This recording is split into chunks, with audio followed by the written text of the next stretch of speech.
September 18th, 2024. This is TC39-TG3. Our topic for today is the impact on content security policy of not capturing certain context in dynamics from dynamic scope for dynamic import, if I get that right. Nicolo, please. Yeah, so there was a proposal presented last plenary about not capturing like the color context anymore when doing indirect eval. And at the time, I said and I thought that the only context that gets captured is the one relative to the base URL used for dynamic import resolution. By implementing this in a browser, I realized this is actually not true. There is something else that gets captured that is even within,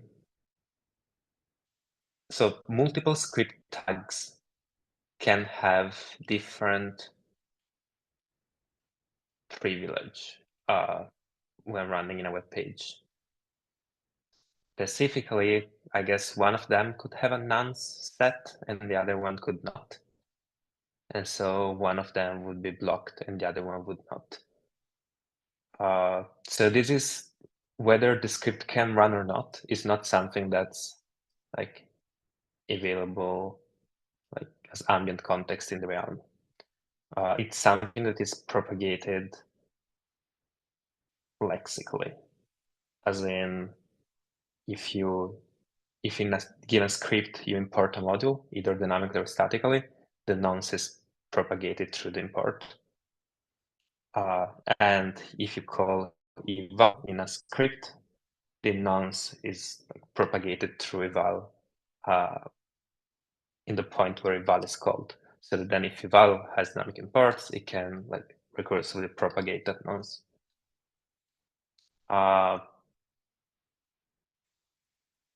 And so not capturing context in eval anymore, in indirect eval anymore, would mean that this nonce, like this CSP context, which I think is only the nonce, but I'm not sure,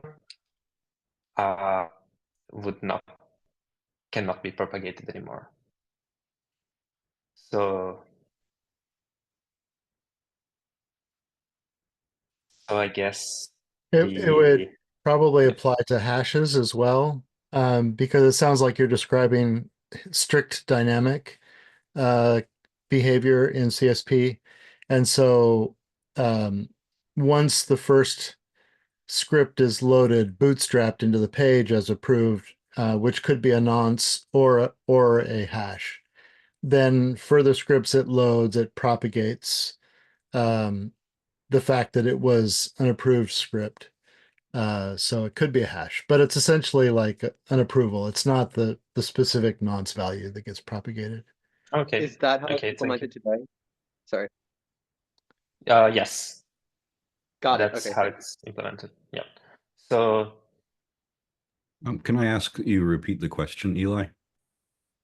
Oh, I was just asking if that was how it's implemented today with the propagation of like the privilege of the script with the nonce and everything. I was like only vague around that stuff. So thank you for the confirmation.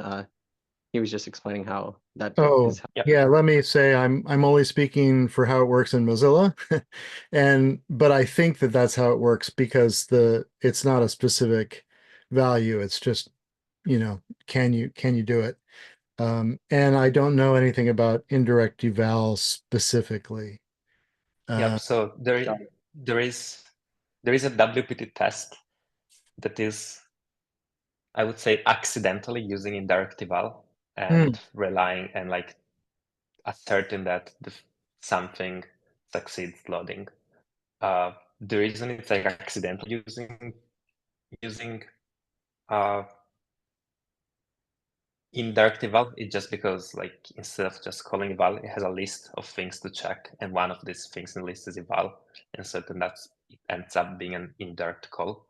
So there's a test testing that the permission is propagated through indirect eval from where eval is being called. So I suppose the good question to ask at this point is whether that test is consistent with the spirit of intent for the propagation of a content security policy. Right. So the question, which is like more for like the CSP folks, but like it would be good to have an opinion here, is whether it's okay to lose the permission to execute when you do indirect eval, so that indirect eval behaves the same regardless of where we are calling it from. I just like by construction. Or like if it's better to reserve propagating that permission. From CSP's point of view, once a script is let to run, it could do so much of everything bad to the page that it's like we don't really care to try to control it after that point. It's like, don't try to make sure you're running the scripts you intend to script, but we're not an antivirus that's going to try to police what the script tries to do. And the exception would be if it tries to load more scripts, then how does it check whether it's allowed to do that? And essentially, it's if the two things are: is eval allowed to be used at all? And then is if it's in strict dynamic mode, then a script can load other scripts. If it's not in strict dynamic mode, then conceptually script loads like imports should be checked against the CSP whitelist. But the JavaScript language import syntax for import doesn't actually support supplying a nonce or the whitelist sort of checks. And so that's why we're kind of pushing strict dynamic, where we could just say, yeah, once you've loaded your script, we have to trust you. And don't use the CSP whitelist, because like the JavaScript import function, we'd have to change the language to know about CSP and have the right information for it. So, Well, I mean, you mean for the for hashes and nonces, because CSP can enforce on the base oh, I'm URL. sorry. Yes, you're right. It's the hashes and nonces. There's no syntax for supplying that.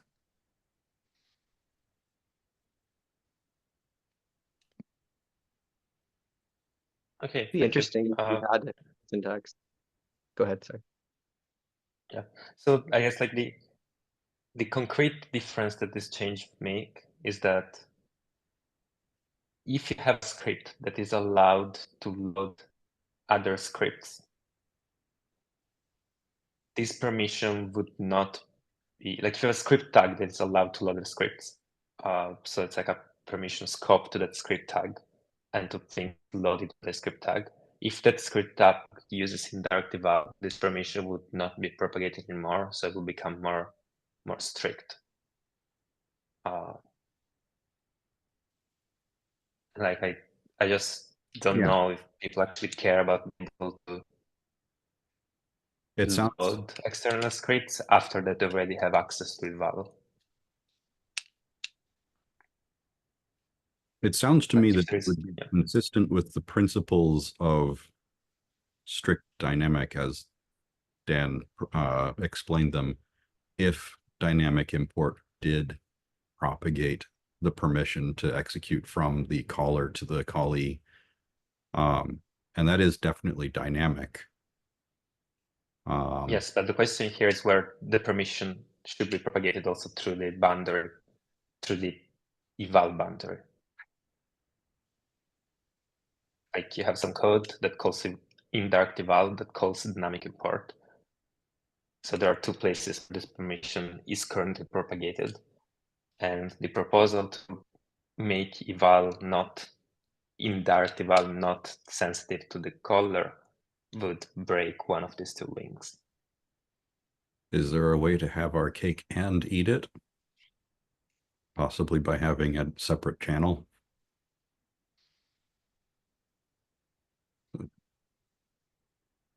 Yeah, Probably like we could just, instead of not passing the context, we keep passing the context, but mark it as dynamic import should ignore this and everything else should not. Well, okay, no, we cannot, because the context is opaque, the context for dynamic import. We just pass it to the browser, and then the browser can use it for resolution or can use it for CSP. So whether we pass the context or not is like an either or.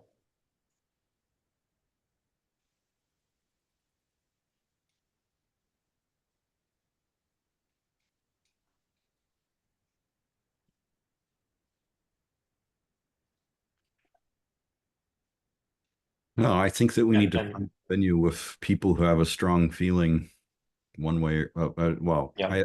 I know that I have a strong feeling that the end result should be that we should eliminate dynamic scope. that's where I'm coming from. And if content security policy has to take a hit for that, I'm all for it. But we need to find somebody who understands and deeply cares about the integrity of content security policy and ask them whether this would break any intentions in the wild. Yeah, the use case that we've broken is right now.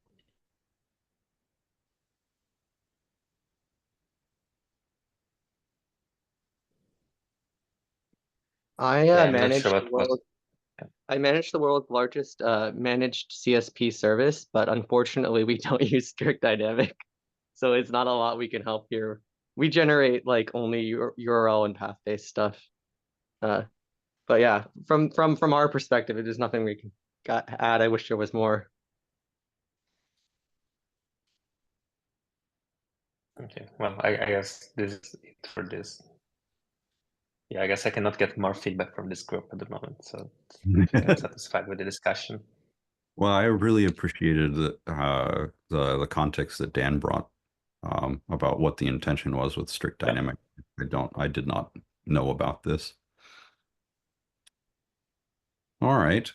I'll make sure that some of the Google folks I work with have seen this. I don't know the issue 679 that you are talking about. Thank you.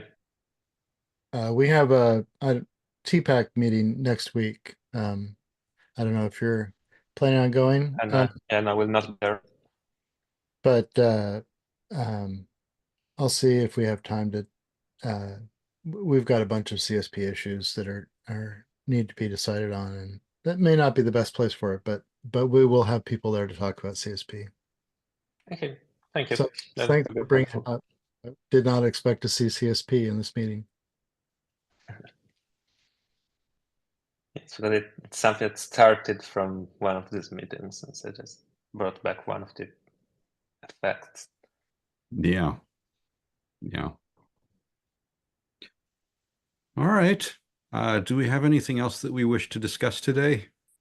I see that we have both Jesse and Shane. Do you have a topic? Do we have a quorum for any topic that you would wish to talk about today? I'm happy to discuss things, but I don't want to step on anyone's toes or hog the I think call. we're out of topics. Yeah, we're at the end. There's no toes to be stepped upon. It's only a matter of whether there's anybody on the call who you need to get feedback from in order to make progress. I think Shane is here, right? Yeah. I think that's kind of like the main thing that I had in mind. I think in earlier iterations of this discussion, some other people were involved, and I think we sort of settled on this idea. By the way, I'm pivoting to the topic now officially. Instead of meta discussion about whether it's allowed to bring it to pivot. I think we settled on the idea that one thing that we could think about for the data model for decimal numbers that would, in a way, try to find some kind of happy middle between one approach which just kills any notion of trailing zeros whatsoever. And the other approach was just keep all digits all the time. And I think a few of us proposed this idea of having some kind of protocol or some kind of another piece of the puzzle, which would allow us to specify things like the number of significant digits of a number, or some trailing, like the fractional digits, the digits less than 1 in a number, while still allowing that the decimal data model doesn't have any of those trailing zeros involved. And my colleague Nick in this call, he sketched a proposal. I can add it to the chat here in just a second. So he's kind of taking this idea of a, let's call it number with precision, and try to specify how that is. I can also add a link to my current work on that at the spec level. I was just wrapping that up recently. And the idea then is to propose this to the group or anyone interested here to see if this kind of makes sense. Are we missing something here, or are there some hard edges to what we're talking about that we're just not seeing? So before I take up everyone's time, let me just add a couple of things to the chat here. We can take a look there just a sec.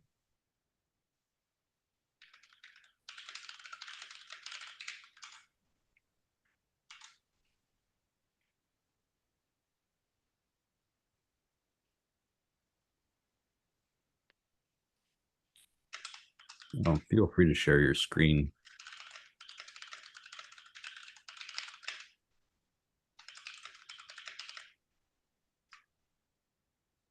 Okay. It's yeah, just a second. I have a vast number of tabs here. And Yeah. Yeah. There was a brief moment when Chrome tabs were beveled on the top, and if you had enough of them, they turned into triangles. And someone, I don't remember who, made the astute observation that that was a condition that one could call Tablerone. Wow. I remember when they used to have vertical tabs, and back when it was during Windows 7s, you could get it with the arrow glass and all that. It was officially part of Chrome for only like 3 months. I think Firefox has vertical tabs now, but I'm not. Yeah, I really want to move to a vertical browser soon. I just so much already kind of invested.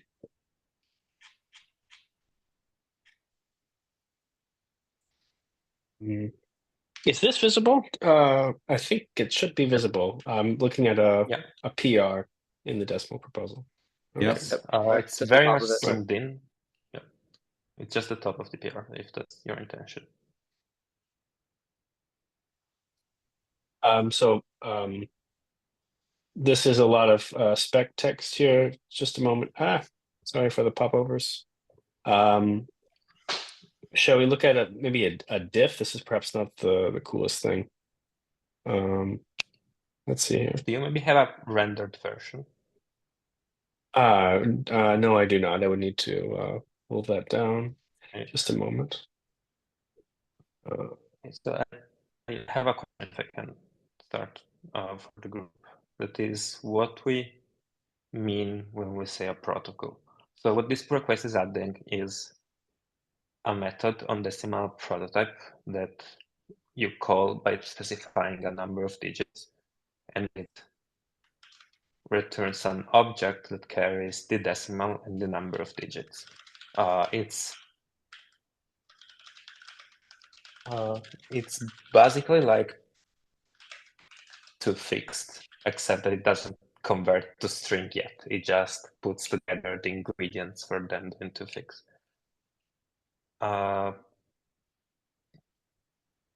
So this object has two properties that are this object has two properties. And Intel would, when you try to format this object, read the two properties to know like what the value is and what the number of digits is. So when we talk about a protocol, what do we mean? Like, is it enough to just have this duck type object and input sees an object with these two properties and so it knows what to do? Given that that's generally a place where we put a number, not an object. Like it's not the main use case of the API to give an object to format. Or should we check an internal slot, or like to know that it's that type of object when trying to format it? Or like, do we need to go like all the way and introduce a new well-known symbol and mark this object with that well-known symbol? This is at least what I meant by having a protocol for communicating fractional digits to Intel. And specifically the protocol would be an agreement between Intel, some Intel API, and an arbitrary object that implements this method or implements the object returned by this method, the shape of the object returned by this method, such that it could format an arbitrary numeric types with precision. I assume there's like some like this protocol probably not to be to implement a new numeric type, like, but just to maybe implement, like, for example, propagation of precision. So like, is there some use case for user land implementations of the protocol, or do you expect the protocol to only be implemented by this built-in? I would expect user land to be permitted to implement the protocol. Okay. That presumes that there is an algorithm that Intel can implement on an arbitrary numeric type and an arbitrary. So what I would expect is that this protocol returns like a decimal or a number, like a decimal or a float, and a number of digits, and then Intel formats that. So if you have a custom implementation, like your custom implementation could, for example, provide its own way of computing a number of significant digits, but then it's like not a protocol for a generic numeric type. The end result of this custom implementation must be to provide a decimal object and an integer number of digits. That sounds reasonable to me. Okay. Also, if we're introducing a well-known symbol, is there any precedent for Intel-related well-known symbols? Because like I would expect, if somebody does not have Intel, then they don't need this symbol. Even though it will be returned by a function that's not in Intel namespace, by a function that's in the prototype of decimal. So the purpose of a well-known symbol is to allow the language to evolve without interfering with prior usage that could not have used the well-known symbol, right? I don't think that there's a need for that in this case. I think that stringly named properties on an object of a function, for functions of Intel that do not yet exist, that would not be confused by an object that lacked that symbol, is probably sufficient. Wait, are you saying that we do not need a well-known symbol? My hypothesis is that we would not need a well-known symbol. Okay. So this object will be passed to an existing Intel API to number format.prototype.format. I see. That, however, it's not meant to be called with objects. Like its first argument should be a number, and if you pass an object, it's currently converted to a number, but it's an existing API. Well, okay, so that allows for the possibility that there's existing usage, which is passing objects and then just relying on the existing protocol of presumably passing through value of, and yeah.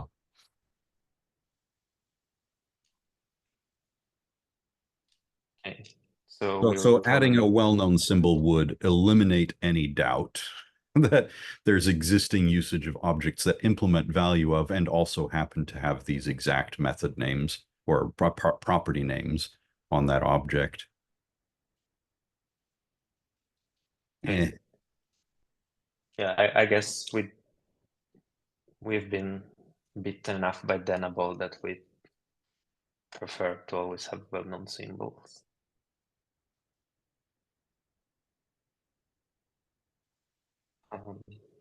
Okay, that answers the question.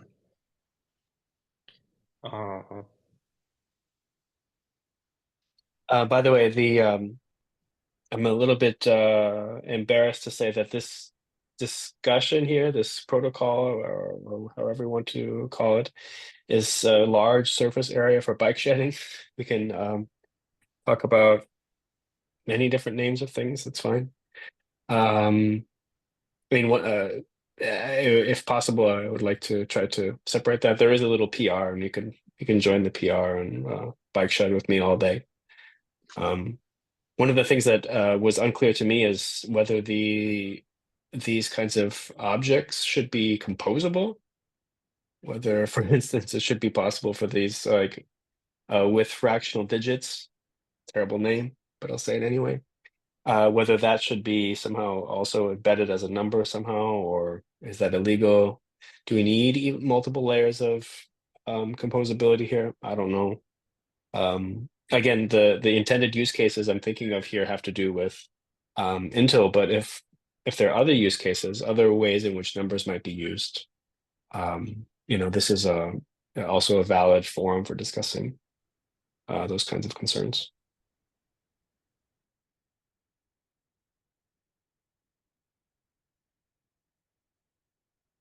I personally have faith that the bike shedding will settle on something perfectly fine in the fullness of time, and I do not need to push it in any particular direction. Yeah. Also, Right, the idea maybe- here is that. Sorry, go ahead.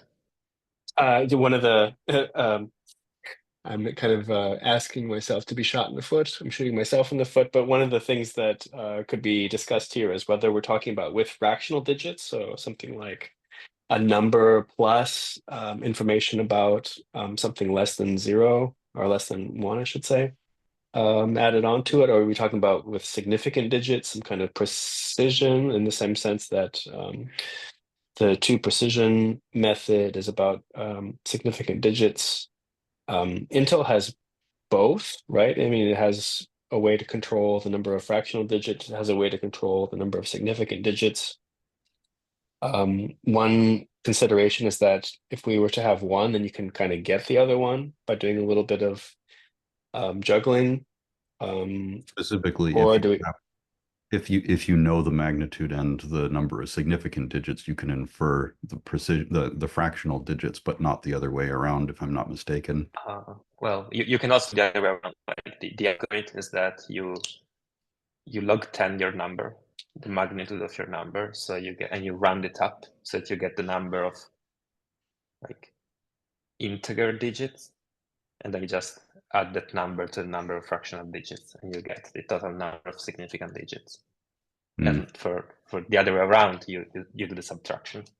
Well, the problem is that for the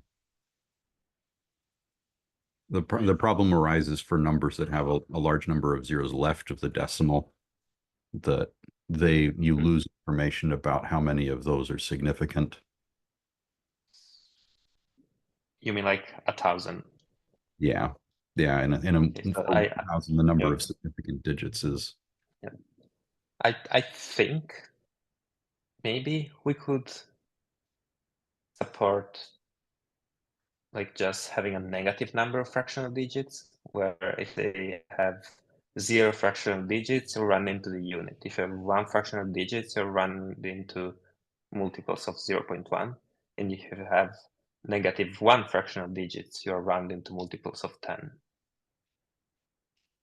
I have a light preference for significance being the source of truth. Because like I'm trying to think what's the use case. And at least for Intel, usually what you want to specify is the number of fractional digits. Like you want to, for example, represent some currency. That currency likely has 2 digits after the dot, regardless of whether it's $100 or $3. But they just, well, that's the only example about. So there might be other cases in which it's actually more common to want the significant digits.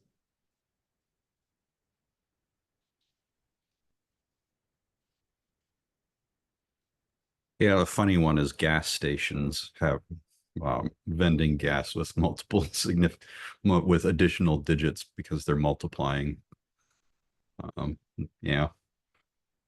Well, again, also in gas stations. Okay, I don't know how it's there, but like here in Europe, gas stations, they have like 4 or 3 decimal digits, but that's like always a fixed number of decimal digits and not of total significant digits. Yeah, like that's what he means. It's more or less.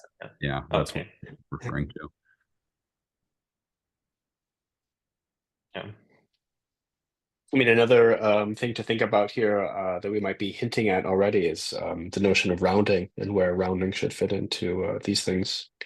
One approach would be to allow some parameter there with a sensible default, like we have a number, rounding ties to even, or just hard code that round ties to even no matter what.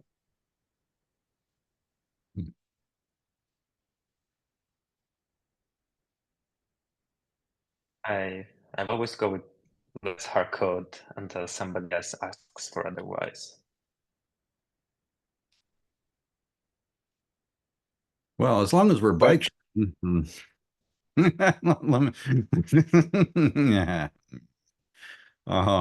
Suppose that the protocol were that Intel methods that are in positions where numbers are normally accepted and bought and sold today. If instead they it is already the case that they can receive an object, and the protocol is that that Intel will call value of in order to obtain the numeric equivalent. Why don't we could keep that channel as the channel for magnitude? Because for decimal you cannot call value of because it's not a primitive.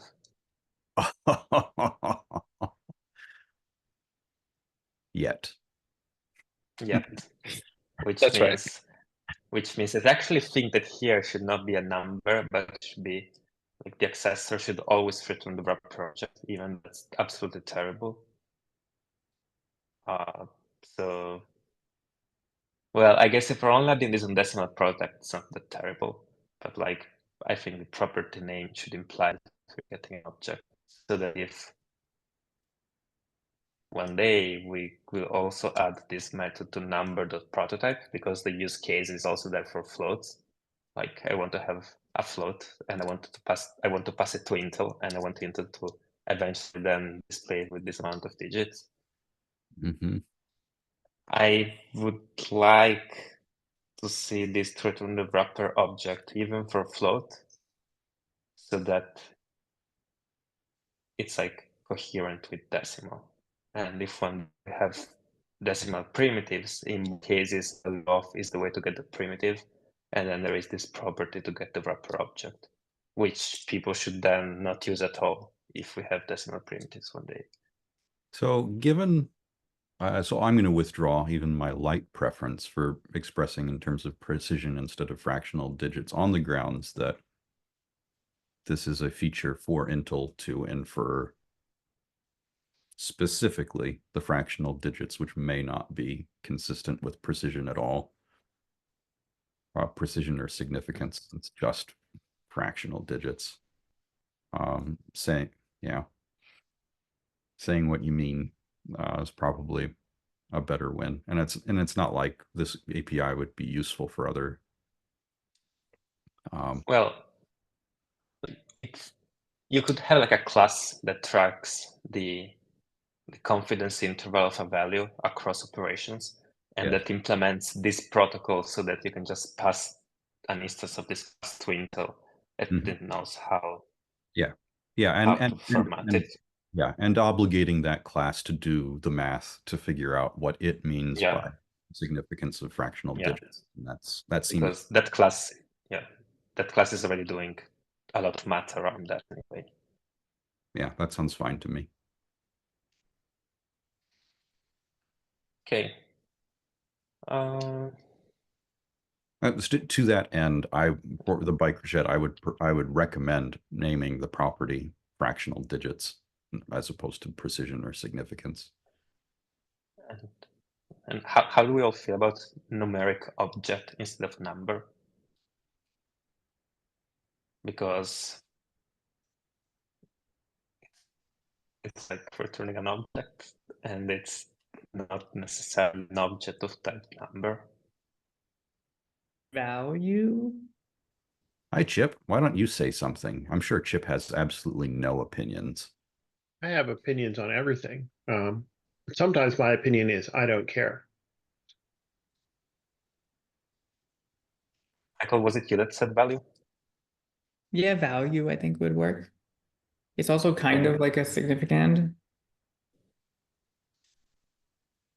Yep, value Yeah. I think works for me. Sounds good. I'm a little scared by value since the word implies that string is a member of that, or lots of non-numeric values. I can imagine this thing Well- actually working with like digit strings. So not all strings, just some strings. It's what is a big int if not a digit string? Just no decimal separate. Aren't strings limited in size to like a few hundred megs or something? Like in all implementations, not spec, obviously. I know spec Well, I doesn't mean, actually.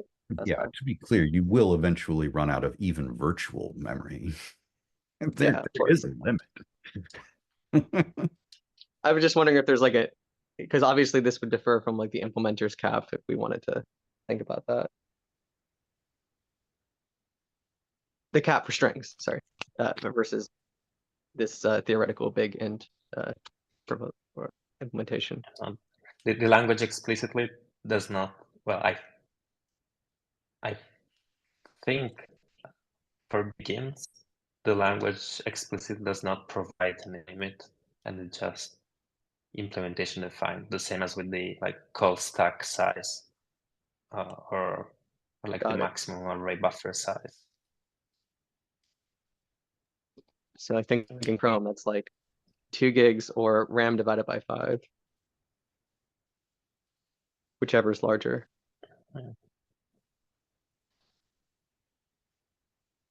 Okay, so I mean V8, of course. yeah. Okay, so we've had good backshading discussion. Let's see if Shane is back because he said he'll be back at 45.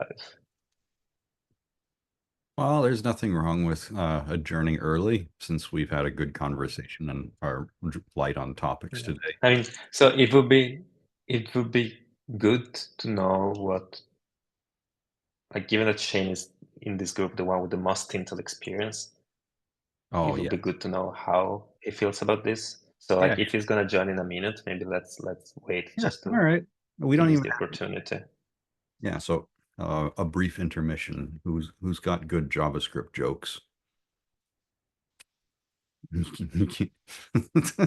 It's not like there aren't any. I'd tell you, but then I'd be ossifying some behavior. Uh-huh. Maybe can we pause the recording? Yes. Just to like just a screen share again. All right, we're No, back. the idea. Got Shane. Yep. Nick or Jesse, go. Yeah, so if you yeah. Jesse, could you screen share again while you explain?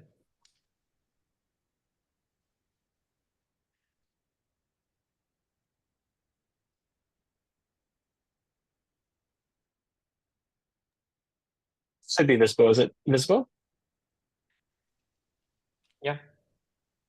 And I hope like large enough to be readable. Yes. Well, the thinking is that we have some kind of protocol here. The name is not ideal, but the intention is to capture some kind of number, like maybe a float or a decimal, potentially other things, but those are the main use cases in mind.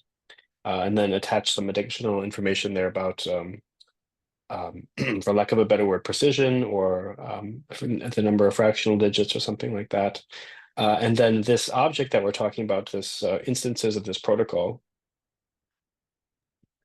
would also come equipped with some, they would be basically kind of plain objects here. We have value of toString and toLocaleString.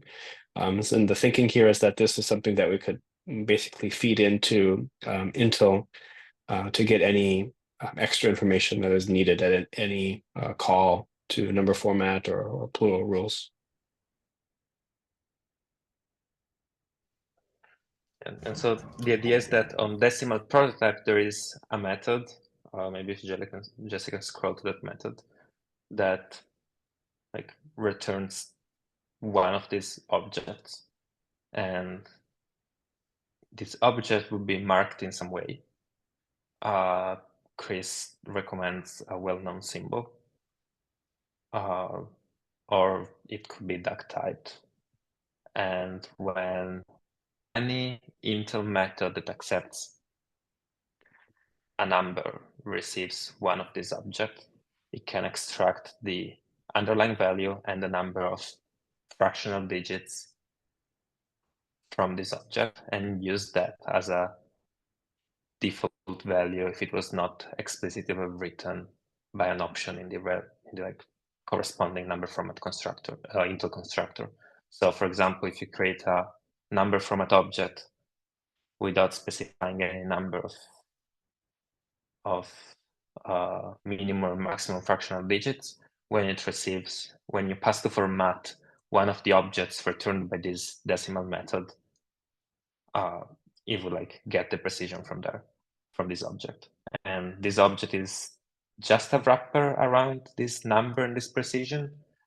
There can be user-learned implementations of the same protocol that can do more things. So for example, they can propagate errors, propagate precision across operations in the different ways somebody could want to do it. But the built-in implementation of this protocol is just a wrapper around two values, around the value of the number and the number of digits. A couple of questions. One is, can you explain your use of the word protocol? Yes. So the question, so the question was, how does Intel recognize objects returned by this method? And there are like three possible ways of doing so.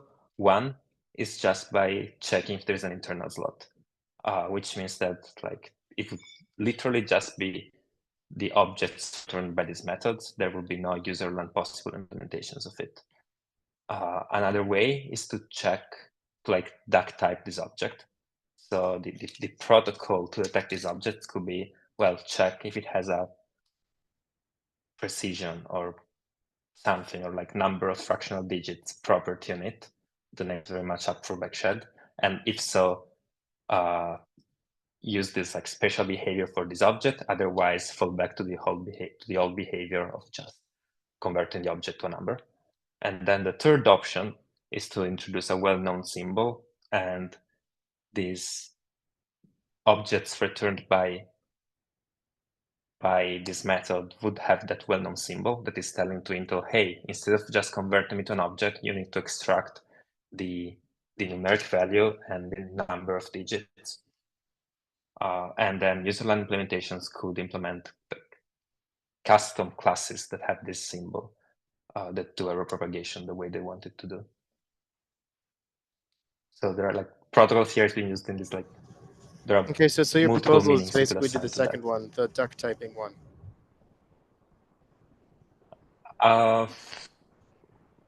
This request right now is doing that. We've seen a good argument from Chris for using the well-known symbol.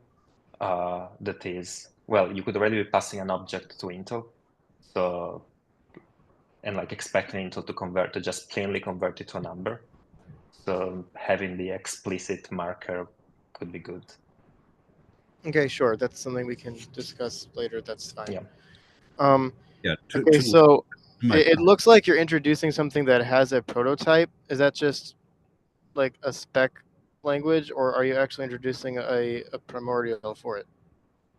So this is introducing a primordial, and the primordial has a string method and a to-local string method that, well, to-local string would internally create an Intel number format method and then pass this object to it, and toString would just delegate to the toString of underlying number probably. I mean, this could also just be something without a prototype, but I think like only have own properties like objects returned by like the group's property of regular expressions. But I think having a prototype is nicer. However, this prototype is not exposed as a global. It's like the array iterator prototype, for example. Yeah, which means that you'll predictably get an objection from me and my camp about creating new intrinsics that aren't readable from Global Explorer. Well, but no, I will not get an objection from you because the only way to get access, well, I hope, because the only way to get access to this new intrinsic is through a new global. Okay, so my initial reaction is, I think, basically consistent with what I posted on the issue, but like this general shape, I think is a good direction to go in general. I mean, having a type that represents a a number with precision, like I think is the use case that Intel was looking for, that I was looking for, in decimal, right? So there's a type now called decimal that has that behavior, like, well, that serves that use case, and that's good. To two things, specific things I'll say. One is there's another proposal that Ben Allen is starting to work on in collaboration. We're in collaboration on it. That is introducing an object that basically associates a number with a measurement unit. Sort of spinning that out a little bit from the smart units proposal. There may be an opportunity to join forces, have basically an object that wraps a number, a precision, and a measurement unit, maybe something like that, or keep those as separate types. I don't know, but I'm just highlighting that as a potential place where there could be joining of forces. And then an annotated number, if you will. Yeah, annotated number. That could be a name for it, perhaps. I think a name such as a quantity or dimension or something like that. Like, we can think about names. The other comment is, so I just I sort of mentioned this on the issue a little bit, but as I said, the motivation that I saw behind the decimal proposal, for me from the Intel perspective, right? From the Intel perspective is this ability to represent numbers with precision, and that's been something we've been missing for a very long time. I've been sort of patiently waiting for maybe the decimal proposal to come along to fill that use case, right? If this new proposal is now filling that use case, then like, from my perspective in Intel, I don't really have a motivation anymore behind decimal, right?